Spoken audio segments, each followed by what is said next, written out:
next couple minutes, I will talk about one of my favorite scenes in Dead Poets Society, which is where Todd Anderson, who is played by Ethan Hawke, yawps in front of the class. Yeah, I said yawp. What an unusual word. If you don't know what that means, then here's the definition. A yawp is a harsh or hoarse cry or shout. So let's get back to the scene, but before we can further analyze it, we must understand who Todd Anderson is. At first, Todd is very quiet with not much to say. He is the youngest member of his family, and like many students, Todd has many expectations laid upon him. Throughout the beginning of the film, Todd was more of an observer than a participant, really. It is found that Todd is also quite insecure, as it was difficult for him to speak to many people, especially when Mr. Keating asks him a question in front of the class. Lucky for Todd, Mr. Keating realizes his insecurity and helps him overcome it. In the scene that I will be analyzing, Mr. Keating puts Todd on the spot. This experience has a profound effect on not only Keating and Anderson, but the entire class as well. In this scene, Todd experiences a powerful breakthrough, both artistically and within his soul, as Mr. Keating leads him through a memorable yawping lesson courtesy of Walt Whiteman, and then drives Todd to do some creative spoken word off the top of his head. So without further ado, here's the scene. The cat sat on the mat.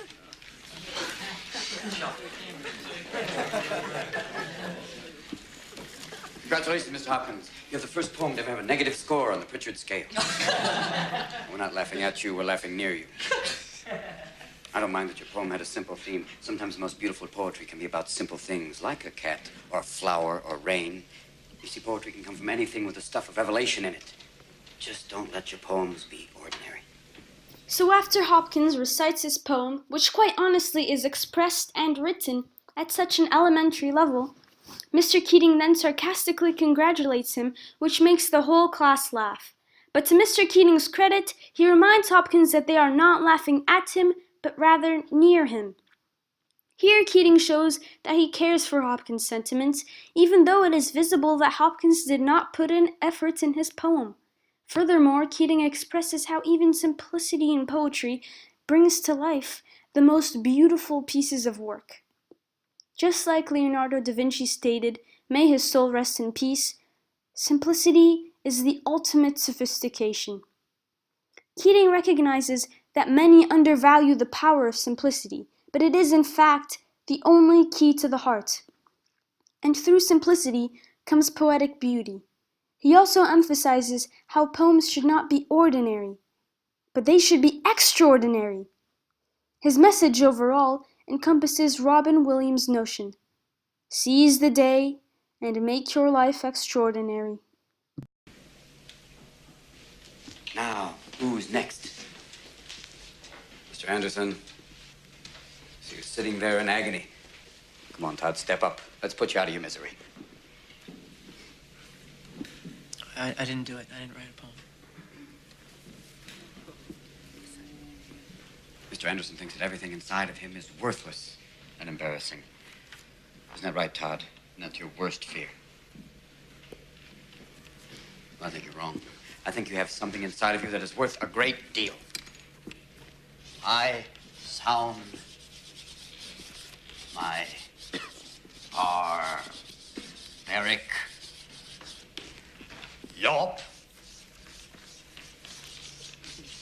over the rooftops of the world. W. Uncle Walt again. Now, for those of you who don't know, a yawp is a loud cry or yell.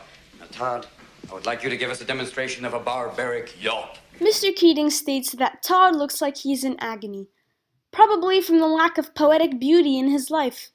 Therefore, he nominates him to read aloud his poem, not to intimidate him, but rather breathe the beauty of life back into his soul. Keating wants to put Todd out of his misery, sort of like he wants Todd to overcome his emotional stress and insecurities. And Keating speaks as if Todd's recital would wash out all of his problems. Todd, on the other hand, states that he did not write a poem. Keating does not penalize him for not completing his assignment, but rather states that Anderson thinks that everything inside of him is worthless and embarrassing. This, in my opinion, sums up Todd's internal conflict. Keating also states that there is something in Todd that is extraordinary and unique. This is where Keating writes on the board, "I sound my barbaric yawp over the rooftops of the world." This quote was originally stated by Walt Whitman in one of his poems. The barbaric aspect of this yawp is especially important as it highlights Whitman's wildness and his disassociation from the society. This line is a confident declaration of a sense of self that defies society and also defies all attempts of categorization. Also, as Keating is writing Whitman's poem on the blackboard, the camera shows us a 3-second shot of Todd's expression. And he seems to be very worried, anxious, and embarrassed. After Keating explains what a yawp is to the class, he asks Todd to give a demonstration of a barbaric yawp. Come on, you can't yawp sitting down. Let's go. Come on, up. Gotta get in yawping stance. A yawp. No, not just a yawp. A barbaric yawp. Yawp. Come on, louder. Yawp. Oh, that's a mouse. Come on, louder. Yawp. Oh, good God, boy, yell like that. There it is. You see, you have a barbarian in you after all. As the camera pans over to Todd, we see him drenched in white light coming from the wide window, a visual hint of the revelation which he's about to experience. The scene now cuts sharply between Keating and Todd, showing the barrier Todd still tries to maintain between student and teacher. Keating asks Todd to stand and barbarically growl the word yawp in front of his class. Keating therefore wants Todd to get in yawping stance, which to me is a way of concentrating all of his emotions into one loud barbaric shout.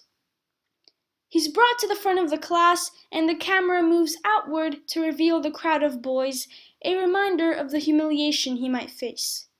As Todd moves to the front of the class, we can hear his colleagues laughing. Shy and reluctant, Todd does not initially want to complete his task. He says the word softly, and the audience can hear the embarrassment in his voice as he turned around to face the teacher to possibly see if he did it correctly. After Keating reminds him that he has to yawp barbarically, Todd yawps again. To me, it is as if he is quite annoyed with his predicament. Here Keating stands behind Todd and tells him to yawp louder, and every time he is asked to do it again, Todd gets even more annoyed with his situation. At this point, Todd is frustrated and embarrassed, as it seems that he just wants to get it over with. Then, Keating runs towards Todd looking like a cat about to pounce, and suddenly, Todd screams, triggering a whole new dynamic. The camera follows Keating as he revolves around Todd. This could be symbolic for Todd's sudden change of direction as new ideas begin to spin and formulate in his mind. The slow pace but ever-changing background begins to build tension and gives the sense of confusion Todd must be experiencing. Keating then states that Todd has a barbarian within him. What Keating really means is that Todd has something tough and raw within him, but this could also mean that Todd has something to be expressed and something to be shown to the world. Now, you don't get away that easy. Picture of Uncle Walt up there. What does he remind you of? Don't think. Answer. Go on. A madman. What kind of madman? Well, think about it. Just answer again. A crazy madman. Oh, you can do better than that. Free up your mind. Use your imagination. Say the first thing that pops into your head, even if it's total gibberish. Go on. A sweaty-toothed madman. Good God, boy. There's a poet in you after all. There. Close your eyes. Close your eyes. Close them. Now, describe what you see. I close my eyes. Yes? And this image floats beside me. Sweaty-toothed madman. A sweaty-toothed madman with a stare that pounds my brain. Oh, that's excellent. Now, give him action. Make him do something. His hands reach out and choke me. That's good. Wonderful, wonderful. And all the time he's mumbling. What's he mumbling? Mumbling truth. Yeah. Truth like a blanket that always leaves your feet cold. Forget them. Stay with the blanket. Tell me about that blanket. You push it, stretch it, it'll never be enough. You kick at it, beat it, it'll never cover any of us. From the moment we enter crying to the moment we leave dying, it'll just cover your face as you wail and cry and scream. After Todd yaps barbarically, he tries to escape his situation by going back to his seat. But Keating tells him that he isn't going that easily. Then Keating points at Walt Whitman's picture. Whitman is an American poet who was one of the most influential poets in history. He's also known as the father of free verse. Most of his work was very controversial when he first published his work. Keating tells Todd to say the first thing that comes in his mind when looking at Whitman's picture. In this exercise, Keating pressures Todd into revealing the poetic side within him. At first, it seems quite strange that Keating doesn't even let Todd time to reflect, or think, or even process the diction he's going to use. But really what Keating is trying to convey is that works of poetry can come without even processing it. All you have to do is say what's in your mind. Keating encourages Todd to bring out what is inside of him and express it in front of the class. This, in my opinion, would benefit Todd as it would bring him the kind of emotional release that he needs. So let us refresh. Keating tells Todd to say the first thing that comes in his mind, even if it sounds weird, as he revolves around him. This can send out different messages to the audience, such as Keating is not letting Todd leave easily, or it could also mean that Todd is feeling confused and frantic about his situation. However, once the camera is shot closer, the audience forgets about the other students in the room and the moment becomes intimate between Todd and Keating. Keating wants Todd to tap into his imagination and create beautiful works of poetry, and that is what Todd eventually does. When Keating covers Todd's eyes, we can hear the excitement in Keating's voice as he tells Todd to describe what he sees. One would obviously expect Todd to answer nothing or would say darkness, but instead Todd sees an image. As Todd starts reciting, he is panting, evidence that he is thinking hard and actually putting effort, unlike before when he was yapping or when Hopkins was reciting his poem. He sees a sweaty-toothed madman with a stare that pounds his brain. The use of personification leaves the audience flabbergasted and interested. Then Keating asks Todd to make the sweaty-toothed madman do something. One simply envisioning a sweaty-toothed madman is not enough to elicit an emotional response from the audience. Keating wants Todd to be more specific, to add more imagery, to keep the audience interested. Todd then envisions the man choking him, which is a quite sinister, disturbing, and ominous thing to imagine. This tells us about the emotion that Todd has bottled up within him. Throughout the beginning of the movie, he is silent and does not want to reveal his true self. But when reciting the poem, the audience sees a moment of revelation within him as they realize that the silent new kid has more to him than they realize. Then Todd makes the man mumble. Keating then encourages him to dig deeper and come up with what the man is really mumbling. Todd's response is, truth, like a blanket that always leaves your feet cold. This simile portrays the concept of truth as frustratingly insufficient. It only covers you partially, failing to completely ward off frigid reality, disturbing your sleep like a blanket 2 sizes too small. At this point, Todd's classmates start laughing, which makes Todd open his eyes. But then, Keating brings him back to his moment. With the words that are now coming out of Todd, we understand the possible struggle inside of him. In my humble opinion, Todd was somehow seeking protection and relief, and therefore the blanket symbolizes Todd's need of protection from the sweaty-toothed madman, who was trying to choke him, which could also symbolize other forms of internal struggle. But the thing is, the blanket doesn't seem to cover him completely, so he's left weak and vulnerable.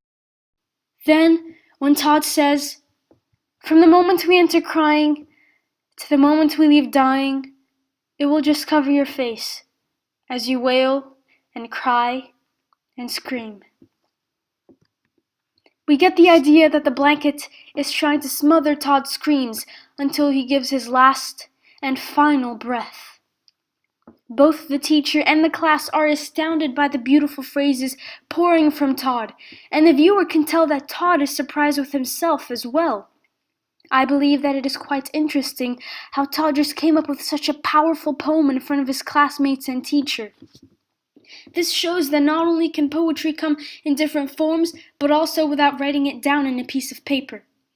This experience changed Todd and made him less shy. And Todd's poem evidently impacted Keating and Neil, but the poem also impacted me. When the camera shows the reactions of Keating and Neil after Todd delivers his poem, the expressions on their faces are shown as if they were hypnotized and truly shocked. Note that the lack of music throughout this whole scene means that this scene is being treated with sacred silence, allowing the viewer to fully appreciate every syllable and every breath of what is being spoken. We are absolutely absorbed into this scene, experiencing Todd's revelations as it happens to him. This piece is absolutely breathtaking, not least because of the outstanding acting skills of Robin Williams and Ethan Hawke, who have in all essence become their characters. It's so utterly inspiring, and I am yet to see a scene which has impressed me as much as this one here. After analyzing the scene, I learned that everyone, no matter their background or story, have the ability to create an extraordinary poem that can impact the world and help them reveal their true identity.